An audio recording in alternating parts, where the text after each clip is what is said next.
വർഷങ്ങളുടെ ഇടവേളയ്ക്ക് ശേഷം അമ്മ തിരുവനന്തപുരത്തെത്തുന്നത് അനേകായിരങ്ങൾക്ക് സുകൃതമെന്ന് Goa governor advocate P S Sreedharan Pillai. സനാതനധർമ്മ വിശ്വാസികൾക്കെല്ലാം സന്തോഷം പകർന്നു നൽകുന്ന മുഹൂർത്തമാണെന്നും അദ്ദേഹം പറഞ്ഞു. തിരുവനന്തപുരം നഗരത്തെ സംബന്ധിച്ചിടത്തോളം നീണ്ട 5 കൊല്ലത്തെ ഇടവേളയ്ക്ക് ശേഷമാണ് അമ്മ ഇവിടുത്തെ ആശ്രമത്തിലേക്ക് എത്തുന്നതായി ഞാൻ അറിയുന്നത്.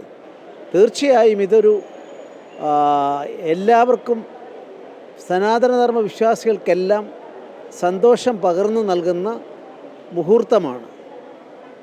അതിൽ തിരുവനന്തപുരത്തെയും കേരളത്തിലെയും ജനങ്ങൾ, വിശ്വാസികൾ, ആത്മീയ മേഖലയിൽ അഭിരമിക്കുന്നവർ, അവർക്കെല്ലാവരോടൊപ്പം ഗോവ ഗവർണർ എന്ന നിലയിൽ ഗോവയിലെ ജനങ്ങൾക്ക് വേണ്ടി ഞാനും പങ്കാളിയാവുന്നു. അമ്മയിൽ നിന്നും ഇന്നത്തെ അന്ധകാരത്തിൻ്റെ അന്തരീക്ഷത്തിൽ ധാരാളം വെളിച്ചം നമുക്ക് ലഭിക്കട്ടെ എന്ന് പ്രാർത്ഥിക്കുന്നു. ഇതിൻ്റെ സംഘാടകർക്ക് എല്ലാവിധ അഭിനന്ദനങ്ങളും അർപ്പിച്ചുകൊണ്ട് ഞാനും ആ മനുഷ്യ മഹാസാഗരത്തിൻ്റെ ഭാഗമാകുന്നു. നമഃശിവായ.